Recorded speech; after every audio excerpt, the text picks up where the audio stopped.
class is a special type of container specifically designed to operate with sequences of characters.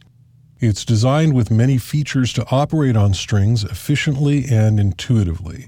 Let's take a working copy of string.cpp.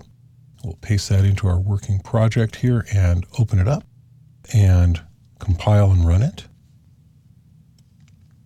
And here up at the top, you see we're including the string header on line 3. Many of these methods require that. And up at the top, you see we create a string object and we initialize it with a constant C string that says this is a string. This is a very, very common way to create string objects. And we declare an iterator because we're going to use that later. So you notice that we're using the length method to get the length of the string. Length is simply an alias for size. They do exactly the same thing, but people think in terms of length with a string, and so it has that extra method.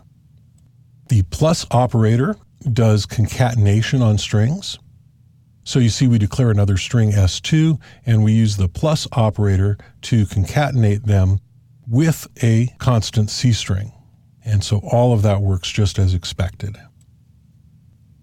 You can use comparison operators like the equals operator and greater than and less than or equal to and greater than equal to. All those operators work. And you see example of the equality comparison on lines 19 and 22.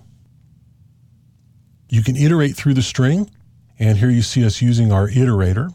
There on line 26 in a for loop. You can also use the range-based for loop. So I'll go ahead and comment this out and we'll create a range-based for loop here. And that works exactly the same. The range-based for loop, of course, is a C++ 11 feature. Compile that and run it. You see we're getting exactly the same result. So we'll go ahead and put that back the way that it was. You can also call an insert and erase with an iterator. And so you notice that we insert a character 5 characters in, a capital X, and that's on line 33. And then we display it on line 34. And then we erase it again on line 37. And you can see that we're able to erase it exactly where we intend to. We have the replace method. So we go 5 characters in and replace 2 characters, which would be this is there, and replace it with the word ain't, A-I-N-T. And you see, even though that's longer, it does exactly what we expect it to do. We can also take a substring, go 5 characters in and take 5 characters and display that. And you see our substring is the word ain't. We can use find to find the first occurrence of the letter S, which you'll notice is 3 characters into the word this at the beginning of the string. And we can find the last occurrence of the letter S on line 53 with rfind.